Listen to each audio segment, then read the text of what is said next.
Everyone, and welcome to the November 28th meeting, the regular Solvang City Council for 6:30. Call the meeting to order at 6:30. Madam Clerk, would you please take the roll? Mayor Pro Tem Infante, Here. Councilmember Clark, Here. Councilmember Aruna, Here. Councilmember Thomas, Here. Mayor Urick. Here. Thank you. Councilmember Thomas, would you please lead us in the pledge? Please stand. Place your hand on your heart and repeat with me. I pledge allegiance to the flag of the United States of America and to the republic for which it stands, one nation, under God, indivisible, with liberty and justice for all. Thank you. Moving on to proclamations. Commendation, we have none right now, but we do have presentation for our police chief, Mark Valencia, Santa Barbara County Sheriff's Report. Good evening. Good evening. So in doing the city stats, how do you guys prefer that I do them? Because what I would have normally been doing is just the end of the year or up-to-date stats. Is that how you'd like me to continue to do them? Sugarcoat? Okay.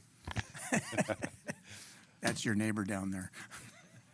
All right, so these stats are current as of November, up to the date. I got them this morning, and I can give these a copy, Brad, to you tomorrow, or I can give them to you tonight. But as of this year, we've had one single forcible rape. Our robbery totals with weapon are 0. We're 21 assaults. Our burglary total this year is 11. 4 of those are residential. We've had 7 commercial burglaries, and then all others are 3.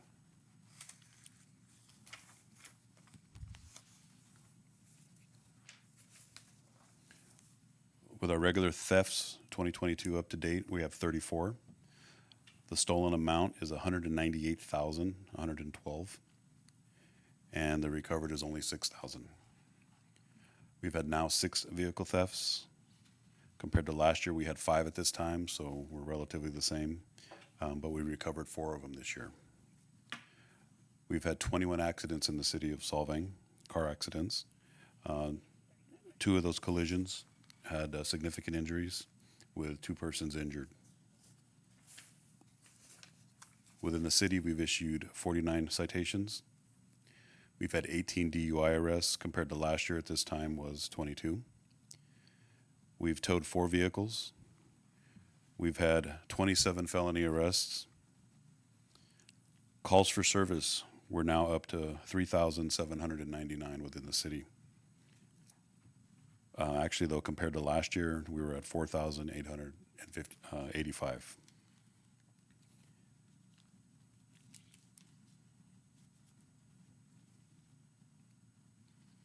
We've had 105 cases forward to our detective bureau. We have 4 that are currently outstanding. We've had 97 of those cleared by arrest. And we have 69 active cases. Some of those have carried over from previous years or previous months. So those are our current stats right now. Does anybody in the council or in the meeting have any questions on any crime trends or what we're seeing? Actually, I think I didn't cover.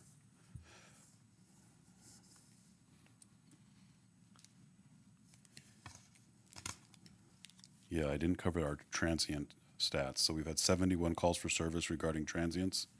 We've taken 29 reports. We've made 16 arrests. Our transient crimes will usually go down with the winter. That's just normal with the temperatures being in the 30s. And What were the auto thefts again? our auto thefts, I think we were at 6 with 4 But recoveries. 4 recovered? Where were they recovered? Any idea? Or I wouldn't know off this sheet, but I can find that out. I'm just wondering if these are joyrides or they're people. Probably a little bit We of used to both. have the problem where people from the casino were stealing cars to get home sometimes. That I don't has know if happened, that's but the case or not. But usually it's just a crime of opportunity where people are leaving their keys in their cars and they need to get from point A to point B. So that's what we're seeing normally, but we do recover them. So we're doing a little better this year than we did in the years past, but that's countywide too. Was there a differentiation between felony arrests and any misdemeanor arrests? This year, so we had, according to these stats, we had 76 misdemeanor arrests And in 2021, at this time, we had 144. So felony arrest for 2022, we had 27. And felony arrest in 2021, we had 46. Good, nice. Thank you. I have a question. Go ahead, Councilmember Clark. Chief, the transient numbers that you're talking about, is there any geographic information on that? Do you have any idea where that is occurring most? All of these stats are specific to within the city of Solvang. Just to say yourself, nothing about down by the river or over here? If it's with outside the city limits, we don't include that stat in this report. But even in the city, there's no differentiation as to where those are occurring? I can get that information. It's just on the stat sheet. I don't print that out. Okay. Where the actual crime would have happened.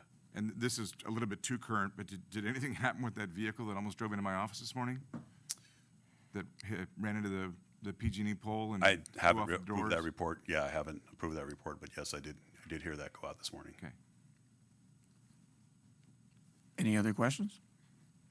All right, thank you very much. Thank you. Appreciate it, Chief. Moving on to public communications. Do we have any, I don't have any speaker slips at this time, so is there anyone in the audience wishing to speak on any items that are on the consent agenda or not on regular meeting, regular council session items? Seeing none, is there anyone out in Zoom that wishes to have any comment? Seeing none, bring it back for city manager report.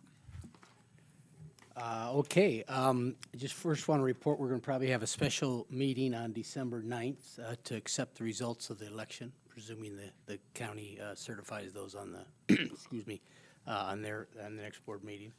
And then December 12th meeting, going to have a lot of housekeeping. Obviously, the first order of business will be for the new council to get sworn in and then decide how they like to select the appointment for that last council seat that Mark will be giving up when he moves to mayor. So, but other than that, the other big item on that will be the council will see a version of the housing element for the general plan update. And so that's critical in our timeline to get that before the council at this time to review that. So that's what we'll be doing in the next few meetings. All right, sounds good. And then do we have a date for that meeting? Will be for the certified if everything goes well? December 9th. December 9th. December 9th is simply for the To accept the tax. results. December 12th is the meeting where we'll swear in the new, Right. December 9th, we will accept the results of the election. And on the 12th, we will swear in the new and we're now saying that will be at 10 a.m. in the morning. 10 a.m. So the public can attend if they want. Yes, On the 9th. on the 9th. 10 a.m. on the 9th. You know.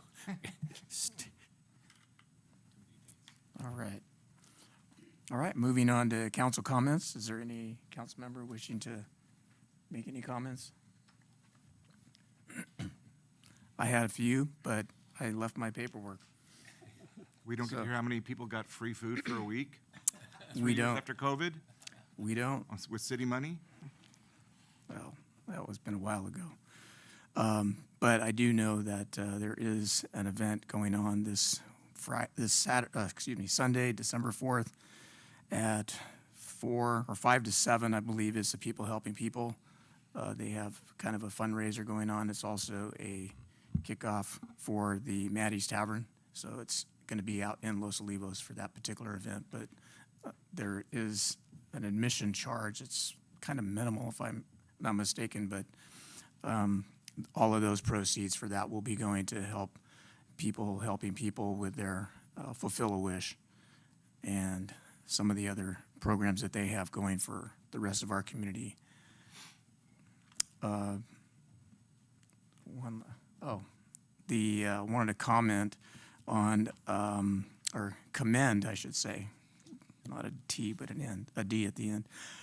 Commend the Peasants Feast for being named to the 2022 Michelin Guide, along with Bar La Cote out at Los Olivos. So those are the latest two Valley restaurants that were named to that, and Peasants Feast joins First and Oak as the two that we have here in Solvang. So congratulations to those businesses. I think was another one I cannot remember right now, Bells or something like that. Is it out in In Los Alamos. In Los Yes, Alamos, yes. yes. So congratulations to those new restaurants for getting selected to be on the Michelin Guide. That's my council comments. I do have a comment. Yeah, I do want to announce and extend my condolences for the passing of Solvang resident and also member of the Rotarian Club, Helmut Holzu. He passed away after Thanksgiving on Friday at the age of 93. Thank you for Alan Jones for letting us know. It was this family that is remembered today for donating the land for the sake of our community. They donated a parcel that now serves as a permanent home of the Stuart C. Gildred Family YMCA. So, yeah, our heart goes out to their family. Thank you for their contributions, and yeah, we wish them a prompt, resignation and lots of peace this holiday season. Thanks for bringing that up. Yeah, not know that. Thank you. Moving on to consent agenda items. Is there any council member wishing to pull any items from the council consent agenda at this time?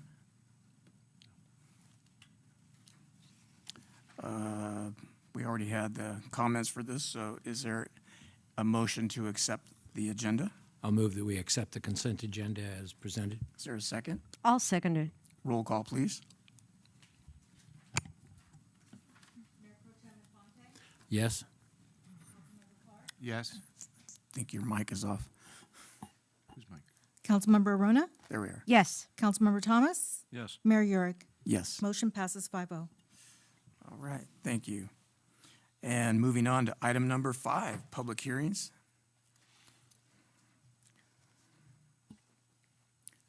We have a staff report. Did you want to read the item? It's kind of a long title. Public hearing for the second reading and adoption of ordinance number 22-0360, amending Title 10 of the Solvang Municipal Code and adopting by reference codes comprising the 2022 edition of the California Building Standards Code, California Code of Regulations, Title 24, Parts 1 through 12, including the California Building Code Volumes 1 and 2, 2022 edition, incorporating and amending the 2021 International Building Code, the California Residential Code 2022 edition, incorporating and amending the 2021 International Residential Code, the California Electrical Code 2022 edition, incorporating and amending the 2020 National Electrical Code, the California Mechanical Code 2022 edition, incorporating and amending the 2021 Uniform Mechanical Code, the California Plumbing Code 2022 edition,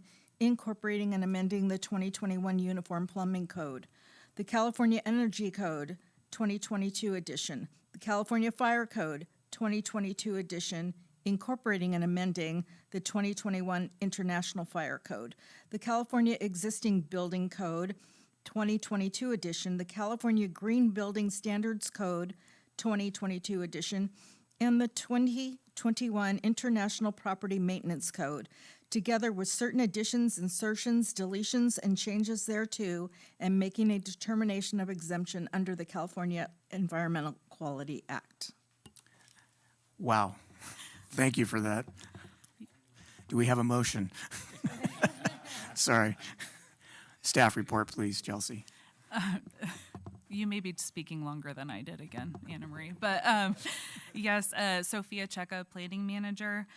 This is the second reading. So we introduced this item at your meeting on October 24th. So this is the second meeting, the second reading for the adoption of ordinance number 220360. I think a question that was asked last time was whether this is a routine item that comes up every couple of years. And so this building code update is something that happens every 3 years. And so we're here for approval for those changes. And our building official, Stephanie Spieler, is on Zoom if anyone has any questions. Are there any questions of the staff report or the Just one. Do we have an option? I mean, seriously, if these are the new building codes, don't we just have to accept them? Yeah, so if we don't adopt them by January 1st, then they go into effect as they are in the California Building Code currently. What we're asking is that we adopt those and then we have a few changes to the code. Thank you, that's what I wanted to know. If I could add, this is all part of the flow. This is all part of the flow that comes out of Sacramento to keep up with their demands and keep up with their needs. And so that's what we're dealing with right now. You're right. That was a shorter report. Excuse me. Any final questions of the staff report at this time? I know we reviewed it last time already, so is there any taking it out for public comment? I do not have any speaker slips on this particular agenda item, number 5. And is there anyone in the audience wishing to speak on this particular item? Seeing none, bring it back to Zoom. Anyone on Zoom wishing to speak on item number 5? Seeing none, bringing it back for final questions and/or comments, or I will entertain a motion. I'll move we accept the Recommendation. the recommendation for the ordinance 22-0360. Second. Second? All right. Roll call, please. Mayor Pro Yes. Tem Infante, Yes. Councilmember Clark, Yes. Councilmember Arona, Yes. Councilmember Thomas, Yes. Mayor Urick. Yes. Motion passes 5-0. All right. Thank you, Sophia. All right. And moving on to item number 6, another public hearing. Madam Clerk, would you please read this one? Public hearing to consider introduction and first reading of ordinance number 22-0362, amending Title 11 of the Solvang Municipal Code to address short-term vacation rental parking requirements and the application of the in lieu parking fee program to commercial projects and make a determination of exemption under the California Environmental Quality Act, CEQA. Staff report, please. Yes, so this is regarding 2 items that essentially clean up Title 11 of the Municipal Code regarding parking requirements.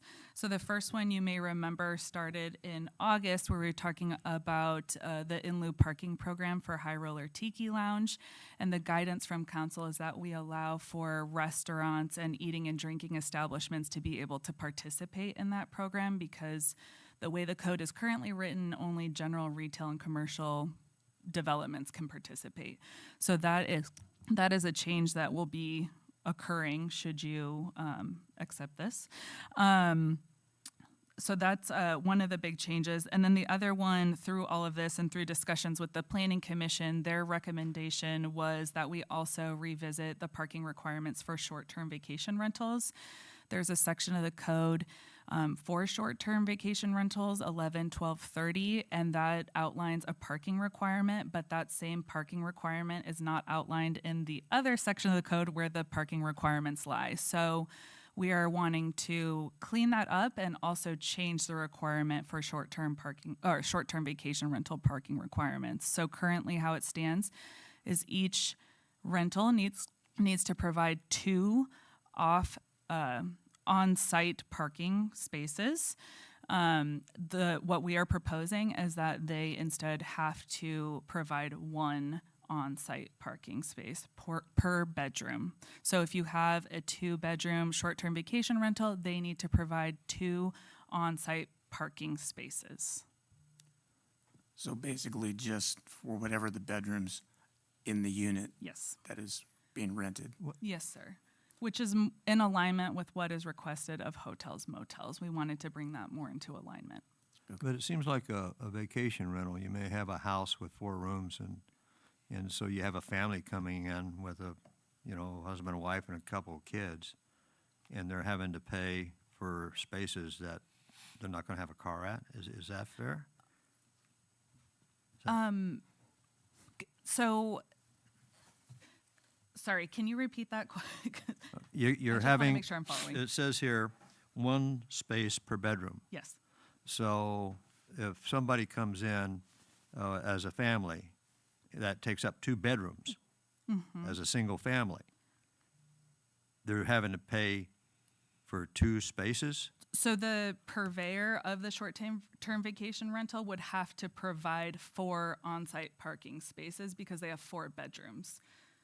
It could translate Yeah, into but I mean, a cost. you could have 2 kids, you know, in the bed. If a family comes in, you're going to be dealing with, you know, adults and kids. But this- They're not all going to have cars. This is apples Agreed. and oranges, though. Yeah, this is, so I think in seeing your point, it could translate to an additional cost for people that are renting a short-term vacation rental. However, they are not outright paying for the spaces. Sorry, can everybody hear me? It's the purveyor, so the person that is renting the short-term vacation rentals that would have to provide the parking in order to receive a permit through the city. Okay. Does The, that? the owner of the rental. Yes. Okay. Not the people that are. Not the people- rental. Not the Okay, that's- people that's that where are I got renting. confused. Thank you. Yes. Yeah, and just an example, that 4-bedroom house could have 4 couples coming to rent it. And so then 4 spaces would be appropriate, and that's where the number's coming from. But if it wasn't for couples, it wouldn't necessarily be appropriate. Right, it's a worst-case scenario for that. The owner just has to have those spaces available. Yes, sir. And a driveway can hold 8 cars, or I'm just throwing that out. Where's that driveway? At the illegal ones of my friends on Vibor. Oh, What, if I may, this says, okay, restaurants and food and beverage establishments, but not a cafe or a tavern. So we wanted to align that language with how the building code refers to like restaurants, taverns, wine tasting. They refer to them as eating and or drinking establishments. Okay, and according to this, then, if I'm reading this correctly, that's 1 space per 300 square feet for each of those. So Tiki Lounge, for instance, should have, if they had 600 square feet, they should have a couple spaces, right? Yes, sir. Okay. but council waived those. We did in that particular case. And then got trashed in the news. Yeah, but I wanted to make sure that I understood that we were putting it in that would have been appropriate under these guidelines. Got it. Yes, now we are allowing for establishments like High Roller, like bars, to be able to participate in the parking in lieu fee program. That was why we decided to waive it, because we Yes. hadn't got this Yes. going forward. So it's expanding who can participate. Another important change as we're talking about this that we're also recommending is the way that the parking in lieu fee program is currently written. You have to provide, let's see if I get the ratio right. You have to provide 1.6 spaces on site, and you can pay for the 2 spaces. So you need to be able to provide 3.6 per 1,000 square feet of expansion or addition. And what we're recommending is that they can pay for all of the spaces. So they don't have to provide the 1.6 on site and can opt to pay for the 2. They can pay for all of the spaces they need to provide. And that's Okay. clarified on page 160. Yes. Yes, on page 160, there's a nice bulleted list that outlines the different changes to the code.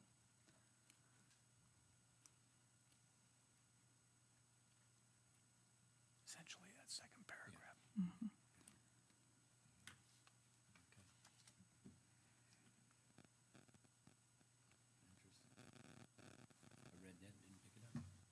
Any other questions? I do have a ahead. question. How are businesses and developers made aware of this, along with all the other requirements that you need when you're going to develop something? I understand that you came in when the High Roller Tiki Lounge project was already underway, right? So you had to kind of catch up on it. And there was some discussion about whether there was appropriate disclosure about everything that was involved, or whether they were, found out way ahead in the game. So how does everybody start the same level? Yes, I got a call from Michael my first week here, so it was fun trying to figure out the parking requirements. So we're trying to do two things. Well, one thing more intentionally, and then the other thing we do through Plan Check. So the first is we're trying to do better outreach. We are in conversation with the chamber. They're referring everybody they can to us, so we can have more and more comprehensive conversations with them about what it takes to start a business in Solvang. So one thing that we've been doing a lot of outreach on is whether, in particular, when people are looking for rentals to operate their business, that they not get a space that would be a change of use, because then we would need to reevaluate that use for the parking requirements.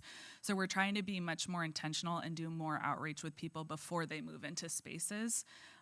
In the year that I've been here, I've found that that's happened a few times where people are notified after the fact and they've already signed a lease. So we're really trying to be more supportive because we want everybody to be successful in Solvang. And then the other thing is through Plan Check. If we're aware of projects ahead of time, I try to talk with architects or designers about what the parking requirements are. And if I don't catch them at the front end, then through Plan Check, we indicate either you need to provide these spaces or you have to provide in-loop parking. Okay. Is this gonna trigger anybody that is already in business to have to participate in the program? No, my understanding would be this would be for anybody moving forward. Moving forward, Yes. okay. Any other questions? None? Okay, so we'll take it out for public comment at this time. Anyone, I don't have any speaker slips again, so anyone out in the audience wishing to address this item on the agenda? Seeing none, bringing it back. Anybody out on Zoom wishing to address item number 6 related to parking, short-term rentals? All right, bringing it back.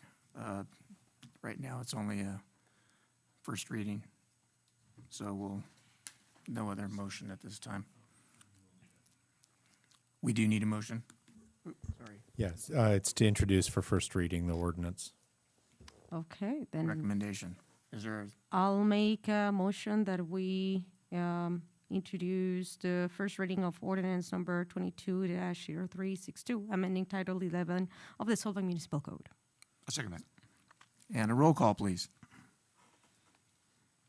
Mayor Pro Tem Infante, Yes.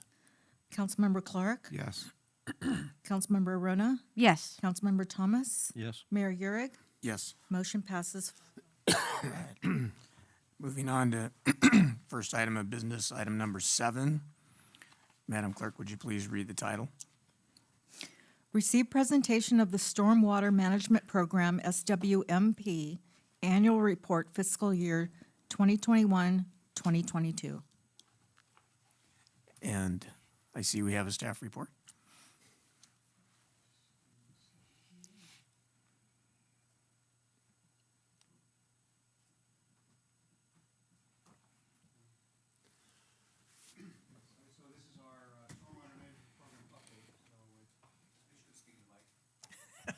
Just told him.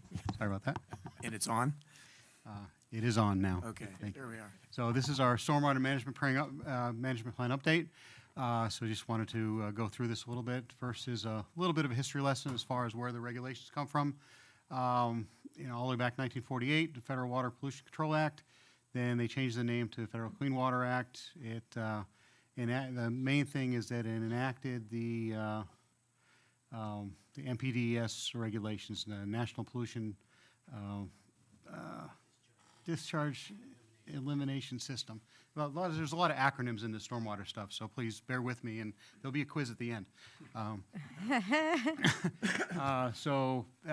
Locally or statewide, there's the NPDES Phase 2 Small MS4 General Permit, and I'll explain what MS4 is in a minute. For the Central Coast Regional Water Quality Control Board, our RWQCB, again, another acronym, for construction requirements. It was adopted in 2014, and we do have a new permit coming up, so I'll discuss that as well. And then we do have locally enacted our Stormwater Management Ordinance, which is Title 14 of our municipal code. So our current permit, which is a Phase 2 Small MS4 General Permit, MS4 standing for Municipal Separate Stormwater Sewer Systems. So there's 4 S's in there, so MS4. So we are co-permittees with the city of Buellton, and we do have a memorandum of understanding with them. This permit covers basically oversight of ongoing construction for discharge reduction and elimination. If this project is under construction, they get reviewed monthly, and then also pre and post rain event, they get inspected as well. And there are some post-construction requirements, which is on-site retention and some water treatment as well. Try to treat the water before it leaves your site. Basically directing storm waters to landscaped areas, that sort of stuff, and trying to get it to infiltrate into the ground. And there is a pretty robust education and outreach program that we partner with some other agencies as well. And then there's an annual reporting. So we have to submit a report annually. We do that in joint with the City of Buellton. This year, it was submitted on October 6th, and it was certified by the City of Buellton, which is as per the MOU. So other things that we do with our current permit, there are other cost-sharing agreements. Our Water, Our World is, if you go to ourwaterourworld.org, there's a pretty robust site that does outreach to a lot of hardware stores and trying to educate folks on the right pesticides to buy and that sort of thing to try to, not to pollute the waters by trying to kill your weeds or, kill the bugs around your house, that sort of thing. And then also, close the poop loop is one of the ones that people seem to remember. It's, I don't know if it's really the greatest slogan, but it's certainly people. Yes, it is memorable. And then also the 303D, which is that's a special part of the general permit regarding waters that are endangered, or not endangered, but they have some issues. They're compromised, and that is the Santa Ynez River. So we partner with the cities of Buellton, Carpinteria, Goleta, and the County of Santa Barbara in that, and as part of our program as well. So the upcoming permit, so it's likely to be issued in the first half of 2023 with the adoption of it in 2024. There's a couple other things coming down the pike. It's just as we effort to do a lot of this, it's they kind of up the game. Say, okay, well, you did this, now do this again, now this. Now here's something more that we want you to do. So we're adding a stormwater component to the industrial and commercial inspection. Post-construction requirements will be some new subsurface infiltration, BMP, standing for Best Management Practices, which are some of the tools that they can employ. So as the industry's evolved, there's been a lot of underground type infiltration systems that allow people to, rather than have a basin where you can't use that surface area, they allow you to use it as a parking lot or something like that. So it's underground. But as these things have developed, they've kind of created, had to change the rules a little bit to include these things, because they're actually, good ways to solve the problem. Asset management as well, we're going to need to track do a little better, more robust tracking of our stormwater infrastructure, and also the infrastructure that's been installed on private property for some of these infiltration basins and that sort of thing, just, tracking all this stuff. And then some asset planning as well. And then the trash provisions, which is something that's coming up in 2030, but there's some incremental 2026. We're supposed to have 35%, 70% done in 2026. We do have an item in our CIP this year to start planning this, to figure it out, because we're supposed to capture basically anything bigger than a cigarette butt. We're supposed to not allow it from certain areas in the city into the storm drain. So we got to capture somehow. And we're just trying to figure that out. They're also proposing some standardized cost reporting, so they might be looking at how much of our resources are we're putting towards stormwater. So that's something that we may have to start looking at reporting. Again, that's proposed as part of this new permit. And then as we move forward with this new permit, we are likely not to be co-permittees with Buellton. As I understand it, we're really two of the only agencies that actually have a co-permit, but we will still seek out possibilities to cost share. There's, a lot of the outreach and stuff like that. There's really some good ways to cost share as far as getting the education and stuff like that done. So with that, I'm happy to answer any questions, and that concludes my presentation. Thank you for that, Roger. Any questions of the staff report at this time? Yeah. Go ahead. Thank you, Roger. A couple quick ones. Sure. It was interesting that this is a co-sponsored report, but it was only signed by Buellton or certified by Buellton, I believe is what your statement said. Yeah, as I understand it, it gets submitted into a master website at the Regional Water Quality Control Board called SMARTS, and it only allows for one signature. One signature. That's why it's kind of odd that we're. You swap every year or something? I don't know that because I wasn't the person who certified it last year, so Okay. I wasn't here last year. Yeah, I think they're the lead. On our co-permit, Buellton's the lead, so they would sign it as the lead permittee. Similar to like our transit. We're the, Okay. we're the lead on that. Oh, I see. It also said in here on that last slide you had that you wanted to add a stormwater component to, I think it was the industrial. Can you explain what that is? As I understand it, this is something that is looking to be added by the Regional Water Quality Control Board as part of our next general permit. And we do some, there is some inspection and reporting in regarding to industrial and commercial areas as far as, car washes and mechanics have to make sure that they don't channelize grease to the storm drains, and they have to have a certain discharge permits for their sanitary sewer as well. But it's, as I understand it, it's just adding a greater component and a component of reporting that we will have to basically capture. Oh, good, more cost. Yeah, just Yeah. another Right. thing that we got to do. So if I understand the system correctly, stormwater goes down the drains and gets filtered at some point in time and then is released to the river? It is released to the river. It is, we don't have a filtration system. It does get naturally filtered if it soaks into the ground or runs across landscaping and that sort of thing. So But if we we have a bunch don't, we don't have a treatment plant for stormwater. So none of it goes to our wastewater treatment plant? No. That's Well, why, not intentionally. yeah, that's why we're supposed to be picking up after our pets and only washing our vehicles at certain If we have a locations. parade with a 'cause- bunch of horses and they leave a lot of remnants, it just goes into the river. Yeah, well, that's why we have to pick it up after, We so that scoop up. it We doesn't pick it end up up and there. Yeah. we street sweep, or we But- require that the parade. I has a certainly street street sweep. You know that guy behind, Yeah, with the shovel and the, yeah, I know. But they don't pick up every, just, That'll be me soon. well, you need a new job. Most of it. That's kind of startling to me. Okay.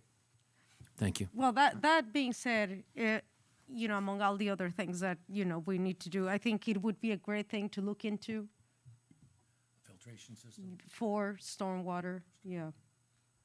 Yeah, new reservoirs would be nice too. Just having knowledge in this, coming from Lake Tahoe, I mean, they make systems that you can put in your drainage inlets that have small filters that wrap around them, and so the water gets filtered as it goes into the storm system.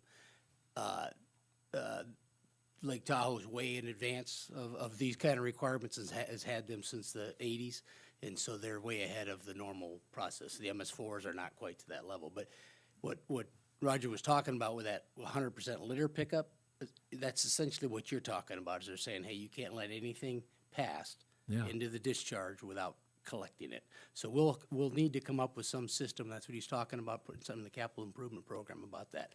But we will be obligated to pick up all those types of things or have a method to do it. But the water itself can get treated in drainage inlets with a series of filters and things like that. They do make them. If we put the filters in. It's very costly and to install and to maintain. Yeah, because you got to clean those filters out occasionally. Yeah. Continually be cleaning them. But I was thinking about cigarette butts and just things that get thrown in the street all the Well, time. just leaves and pine needles and things like And that li- also. well, I mean, yeah. you get a lot of different things that they go into the storm system. But And yeah, they we just want to make go sure into the river. not oil and things like that. That's the critical piece. Yeah, Okay, they're- thank you. I have one question, Mr. Mayor. Go ahead, Mr. Councilmember Clark. When you talk about the high priority facilities and removing trash, and one of the things that Solvang says is that we had staffing constraints as a result of reduced manpower. Are we back on track with that? Kind of. We are back on track as far as our manpower goes. We were able to inspect all the catch basins, all the high priority catch basins this year. What we were not able to do is we don't have, our public works staff don't have the training to use the Vector truck to be able to clean them out. Okay. And so we were relying on utilities, and utilities was impacted this year at the time when we were looking to clean this stuff up. So what we are looking to, we're going to work with Jose and his group to see if we can kind of line all that up next year. Okay. And perhaps get some training to be able to utilize the Vector truck or have a utility staff member. Okay, so we're heading in the right direction. Yes, we are. All right, good, thank you. Team solving. There you go. All right. Any final questions? Take it out for public comment at this time. I don't have any speaker slips again, so anyone in the audience wishing to address this particular item on the agenda? Don't see any. We'll bring it back to anybody in Zoom at this time wishing to address this particular item on the agenda. No one in Zoom, no hands raised. All right. Can I get a motion to receive the staff presentation? Do we need a motion to receive it? No. All right. Thank you, Roger. Appreciate it. Thanks, Roger. Thank you. And item number 8, Madam Clerk, please read the title. Discussion and possible action to receive Stormwater Management Program Annual Report Presentation. Sorry. New 8. Discussion and possible action to approve updates to various job descriptions. Yeah. Or good evening, Mr. Mayor. Is it on? Make sure that's on, Wendy. It is on. Council members and members of the public. Before you tonight is a blue folder with minor grammatical changes to the job descriptions. And the following positions were included in the 22-23 budget, and it'll help bring the organization back to pre-COVID staffing levels. The job descriptions have not been previously approved by council. For the marketing and events manager position on February 14th, 2022, the Tourism Advisory Council recommended that the city hire a full-time marketing manager. On March 14th, 2022, your council directed staff to return with a plan to implement the TAC's recommendation to hire an in-house marketing coordinator director. The marketing and events manager position is a range 129 and was approved within the 22-23 budget. The community service officer is a part-time unbenefited position with 2 positions available. As well, it was approved in the 2022-23 budget. The community service officer will provide oversight within the downtown areas, including during peak hours. Both positions will work under 20 hours each per week. The planning manager position is an alternative to having a full-time community development director position, and that position was filled prior to COVID-19. Currently, there's 1 full-time position in the planning department, along with a part-time contracted community director, development director position. The human resources manager is a part-time position, and it's an alternative to hiring a full-time HR manager to assist the administrative services director with HR functions, and it's a part-time benefited position. There's no physical impacts with the approval of the job descriptions, because all the jobs, positions have been approved in the 2022-23 budget. Do you have any questions? Are there any questions of the staff report? Thank you, Wendy. Not really. So we have 5. So you do have to approve 5 positions. the 4 positions, and then approve the revised unrepresented employee pay schedule to include the community services officer position, because it's an unrepresented, unbenefited position.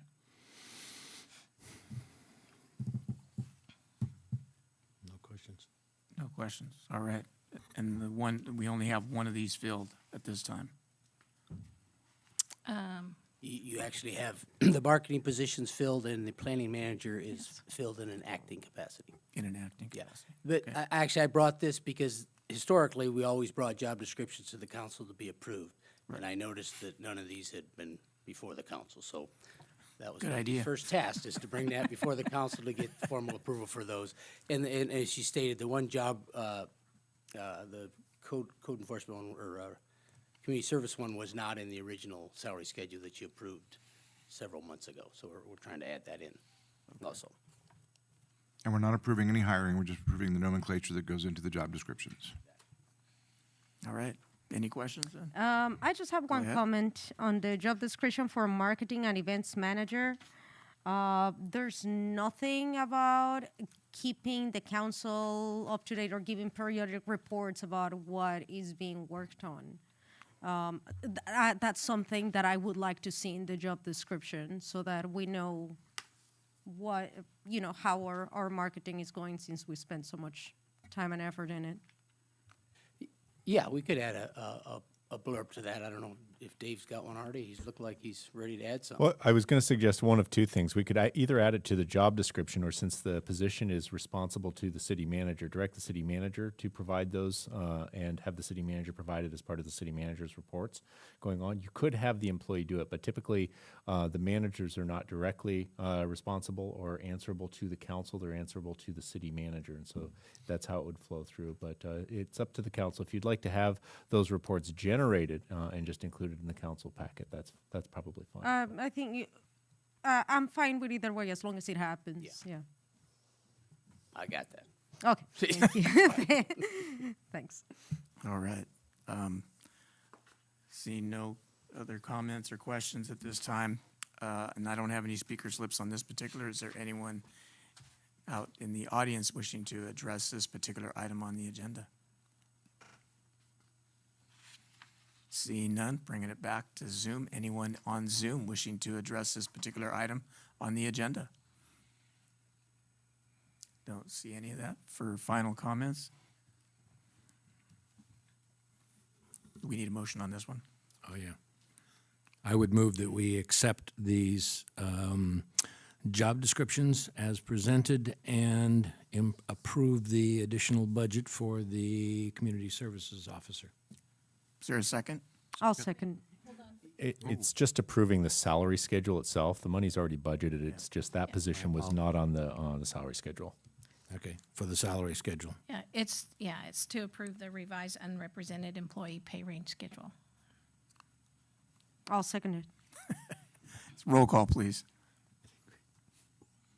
Mayor Pro Tem Infante, Yes. Councilmember Clark, Yes. Councilmember Aruna, Yes. Councilmember Thomas, Yes. Mayor Eurig. Yes. Motion passes 5-0.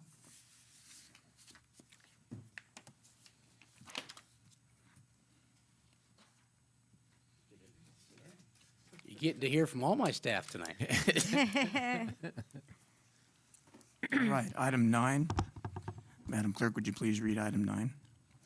Discussion and possible action to approve Amendment 1 to the agreement with Carollo Engineers, Inc. for completion of the USDA grant application preliminary engineering report for the additional amount not to exceed $94,412 for the existing term to April 1, 2024, and approve Amendment 6 to the agreement with Meridian Consultants LLC for completion of environmental documents for the WWTP Water quality project for the additional amount not to exceed $87,300 for the existing term to December 31st, 2024. Is there a staff report? Yes, sir. Good evening, Mr. Mayor, council members, members of the public. My name is Jose Acosta, and I am your Utilities Director for the City of Solvang. Tonight, I'll be giving you the staff report for reallocation of funds to complete the USDA grant application that we're seeking grant funds from. With me this evening are Mr. Jeff Weishire from Carollo Engineers and Mr. Joe Gibson from Meridian Consultants as well, in case we have any technical questions that they may be able to answer. At the March 28th council meeting earlier this year, council agreed to a professional service agreement with Carollo Engineers to seek grant funding, possible grant funding or low interest financing for the phase 2 and phase 3 of the wastewater treatment plant upgrades. In collaboration with staff and Carollo, we've identified one possible grant application that would provide up to 45% of grant funding for the project. This is through the USDA, which is the United States Department of Agriculture. But city must complete the preliminary engineering report, and it must follow the USDA template. This is where Carollo will come in and complete that process for us. Carollo will also see through the whole process that the grant application is submitted, completed, and approved by USDA. They will work with staff to ensure that we meet the timelines and deadlines that they've set forth for us. In completion of the USDA grant application, they are also requiring some federal and California environmental compliance reports. The two reports that are required are the CEQA documents and also the NEPA documents. NEPA is National Environmental Policy Act. Staff has reached out to Meridian Consultants, Mr. Joe Gibson, and they've provided their estimate as well to assist with completion of the CEQA and NEPA documents. Both proposals are submitted in this staff report. Carollo submitted their proposal in the amount of $94,412.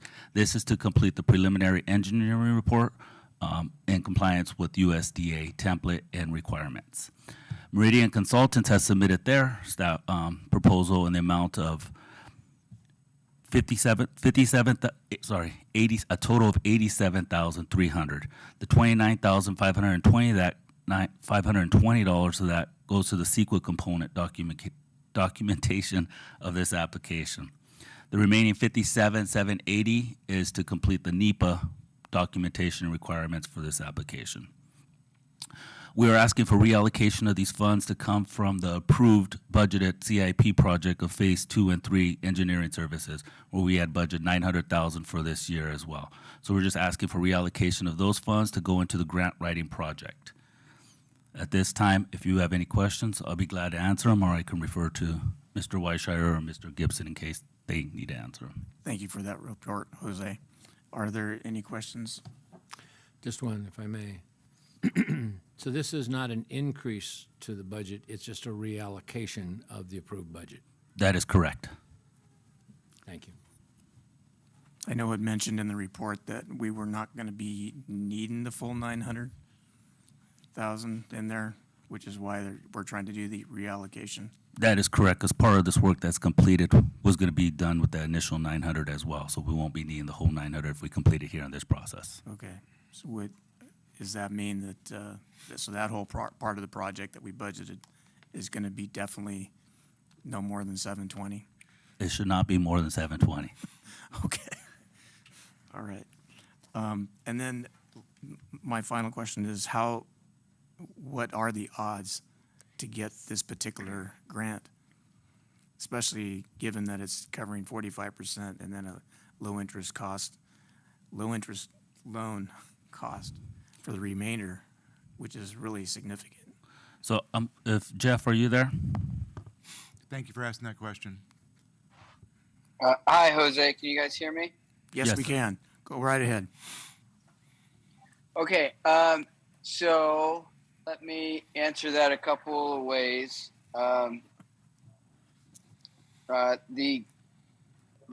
We are going to follow the grant requirements and the low interest loan requirements within the application. And what USDA has signaled to us, and what Jose mentioned, is that we may be eligible for up to 45% of the cost to be grant funded, with the remainder low interest loan. So as long as we get everything in within the deadlines and we work with the grant folks, which we are accustomed to doing, it should all go fairly smoothly. The hard or the potential bump in the road is that this all has to happen very quickly before USDA adopts the 2020 census numbers, which could put us at risk for losing some of the grant money. So we have to work quickly and diligently. The USDA folks that we've been talking to, they want to give this money away. They have this money away, so their interest is in helping us, not trying to put up roadblocks. So they've offered a lot of assistance in helping us to shape these reports in a manner that is going to get approved. And we just have to we just have to really work quickly to make sure we get everything in on time. So does that answer the question, or did I miss part of the question? I think that answers that part of the question. I guess my final one would be, what is the amounts that we are looking at? I'm trying to remember. I'm sorry, off the top of my head, I don't have it in front of me, but I think, we're talking about an overall project cost in the 10, and I know, it was kind of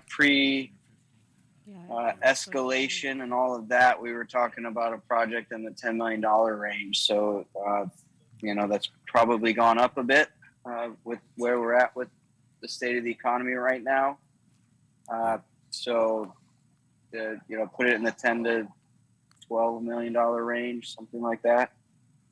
Great. I do want to remind them, Jeff, as well, as that earlier this year, council did approve to seek the recycled water portion of that project, which bumped it up to about $15 million. So. Yeah. Oh, thank you, Jose. But I would add on to that adding the recycled portion makes the project more favorable in their eyes. That we are looking for beneficial reuse of the water. Right. That's great. Thank you. All right. That's my final questions that I had. Any other questions? Okay. Is it feasible to do this with the timeline that we have? Are you confident that, we can submit everything on time? Jose, would you like me to answer that? Yes, Jeff, please. If we go fast. We've been talking about it as the process has been going along, and I've expressed to Jose my concern about the need to get this approved as quickly as possible. We are fortunate through the phase 1 project that we have a portion of the information already developed. So that will definitely help us. And we've committed some additional staff to help to keep this moving. The other important part of this that I cannot speak to is that the environmental work has to get done as well. So that's where Meridian Consultants comes in, and they have to. I can't speak for them, but on our side with Corolla, we are going to push as hard as we can to get this done. Once we get the draft information into the USDA, that's the hard part, is controlling USDA's response and response time. But as I said, they're more interested in helping us get this money than not. So they also, they're the ones that have brought up these deadlines and expressed ways to help us meet that. So we're going to do everything in our power to do so. And Joe, if you want to speak real quickly on the environmental portion of this, please. Yes, Jose, thank you. Fortunately, on the environmental side, I think we're in a good position. We started the CEQA document with the city back in 2019, 2020. That document was put on hold in the spring of 2020, in 2021, so we could assist the city in the water rights support that they needed with the State Water Resources Control Board. But we have a document, and we've talked with both Jose with the engineers on this, indicating that, if they can get us certain information quickly, we can get the CEQA document done. And our goal would be to get that done so we get that out for public review before the first of the year. When we do that, we would then take the CEQA document and then work with the engineers, the city, and USDA to prepare and complete the document so we can get that to USDA for their review in the schedule that Jeff has indicated he wants to meet. So we're confident that we can do it, but it is a very tight time frame. As with Corolla, we're willing to put additional staff on this to move the project expeditiously. The long relationship that we've had in the past with the city of Solvang is valuable to us. We want to see the city succeed on this. Great, thank you. I guess just a question to what you just said, that you would need to bring it to us before the end of the year for some type of approval. Does that mean that that would only be happening on the 12th because we don't have a meeting scheduled past that in December? No, what we would do is the CEQA document would need to go out for public review, a 30-day review for the mitigated negative declaration. That's what we'd like to get done before the first of the year to start that 30-day review. So that's in process while we're working on the NEPA document. Those documents don't necessarily need to be adopted or certified for USDA. Most likely, the CEQA document would come back in early February to the city for adoption, depending on the extent of comments we got on that. And I think that meets the schedule that Jeff was looking for. And our goal would be to get the NEPA document to USDA for their review and approval so they can move it towards the adoption of a finding of no significant effects, no significant impact, and give the city of Fonzie, which, as Jeff had indicated, that's sort of out of the city's control as to what their schedule would be. Okay, thank you. That answers my question on that. Any final questions or any other comments? Seeing none, we'll take it out for public comment. I don't have any speaker slips again on this particular item. Is there anyone wishing to address this particular item, or two items, technically, A and B, on the agenda?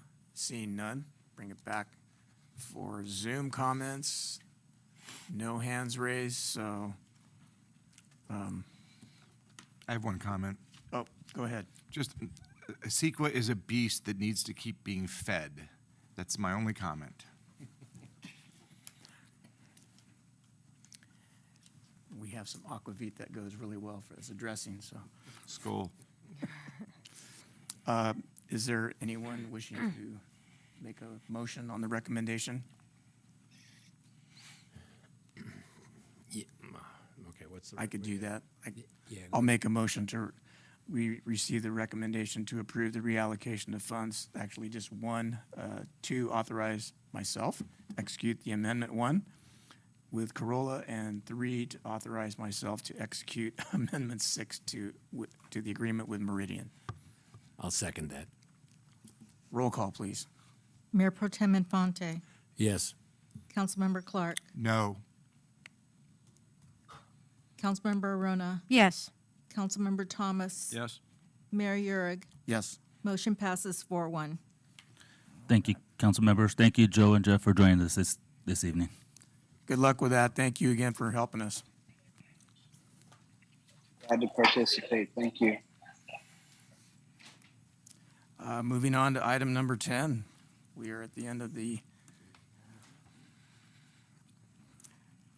I know I forgot one thing that was important as far as a council comment, and that is just to remind our possibly 2 new council members And the current ones that we have right now, this Friday night, we have our Christmas tree lighting ceremony, and I'd like to make sure we have everyone there, including you two. And that would happen at, I think we're planning on having that happen right around 6, well, yeah, it's 5 o'clock for the whole beginning of the program. In the parade the next day. And at that's a 10 great- o'clock, yeah. Well, no, for the tree lighting and everything else, or we're gonna, last time we did this, we set up chairs and everything else, and we're gonna That's do all all being that handled. again? And, yes, it's being handled by Susan Lee from the Tourist Center right now. Bring your own umbrella. She's, yeah. And I don't know if anybody did see it. I happened to be there. I saw Cheryl there for the first of the tree and music going on in the park light show that we had. It was pretty cool. So it was cold. Yeah. It does look much better when it's completely dark, though. We came back later to watch it again. So anyway, thank you for getting that all together, Cheryl. Appreciate that. And that's, I think, oh, that was it. Final comments that I had. Any other ones? I have to say that the best thing about being on council was, I didn't report this earlier, was going to League of California Cities, and this thing, you can plug this into your USB port, and it'll charge like 3 different phones. So I didn't report this earlier. It's the coolest thing I've ever seen. That is nice. I know, it's really cool. You could actually put this in something else and then use this for something cooler. Gee, all I got was a water You bottle. got one too. No, I just got a water bottle. Oh. So, keeping it. Any final comments? Yeah, I just want to say that it's been wonderful to serve with the council and staff as it is. I appreciate everybody's always comments, questions, and efforts to go above and beyond to serve our city. It's not always easy. We don't always like making the decisions that we have to make, but I really appreciate what everybody has brought to the table, and I really thank you all for the service to this community, and I'm very grateful and honored to serve alongside all of you. Thank you so much. Thank you. And I wanted to invite all of the city staff, whoever's around for the parade, to maybe get a city entrant in the parade. I believe we have an entry into the parade. We do. City Okay. employee entry. All right. Sounds good. With that, I will adjourn the meeting. It is 7:38. Thank you all.